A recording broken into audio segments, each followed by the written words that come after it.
আমার প্রশ্ন, বিএনপিকে মানুষ আসলে কেন ভোট দিবে? বিএনপি কি করেছে এমন যে বিএনপিকে মানুষের ভোট দিতে হবে?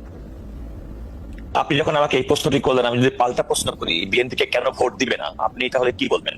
এই প্রশ্নটি করেছিলাম যে বিএনপিকে কেন ভোট দিবে, আপনি আমাকে উল্টে প্রশ্ন করেছিলেন যে বিএনপি কেন ভোট দিবে না।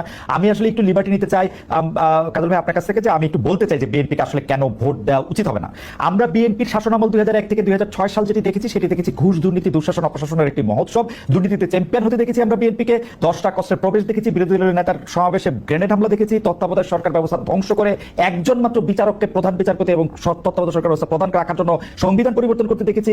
10 বছর, আমি যদি এর পরে আসি 15 বছরের ফেসিবাদী ব্যবস্থা, বিএনপি নিজেরা কনফিউজ ছিল, জনগণকে কনফিউজ করেছে। আমি 2018 সালের ইলেকশনটাই সময় নাই, শুধু চট করে একটু বলি, 2018 সালের নির্বাচনটার মধ্যে এই নির্বাচন আনুষ্ঠানিকভাবে বর্জন করা হয়ই নাই। সেই নির্বাচনে কারচুপি সম্পূর্ণভাবে নিশ্চিত হওয়ার পর বিএনপি তার সংসদ সদস্য 6 জন বা 5 জনকে শপথ নিতে পাঠিয়েছে এবং মহিলা সদস্য আসলে কোটাটাও নিয়েছে। তারেক সাহেবের কথা যদি বলি, আমরা দেখেছি তারেক সাহেব এই সময়ের মধ্যে সবচেয়ে ভালো ভালো কথাগুলি বলতেছেন, সে কথা সত্য, কিন্তু তার কথা যে কেউ শুনতেছেন না, সেটি হচ্ছে যে তারেক সাহেবের দলের লোকেরাই তার কথা শুনতেছেন না। সেই জন্য চাঁদাবাজির থেকে শুরু করে বিভিন্ন সন্ত্রাস, থানাগারাও এগুলি কিন্তু চলতেছে এবং তারেক সাহেবকেই বারবার বলতে হচ্ছে এই নির্বাচন খুব কঠিন হবে এবং এই তৃণমূল কিন্তু আসলে বিএনপির কেন্দ্রীভূত না।